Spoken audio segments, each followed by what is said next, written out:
বাবা মার একটা ভুলই সন্তানের আত্মবিশ্বাস ভেঙে দেয়।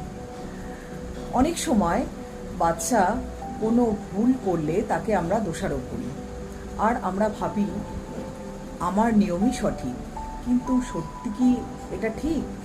কগনিটিভ সাইকোলজি অনুসারে আমাদের মাইন্ডকে ভুল বিলিভ বোঝানো হয়। আমরা প্রায় শুধু যে আচরণ দেখি তা আমাদের বিলিভ সঠিক প্রমাণ করে, ইভেন সেটা ভুল হলেও। এতে বাচ্চারা শেখার আগ্রহ কমে যায়। এই সমস্যার কারণ হলো বাস্তবতা আর বিলিভ যখন মেলে না, তখন আমরা একটা চাপ অনুভব করি, আর তখন অনেক ভুল বিলিভ স্থায়ী হয়ে যায়।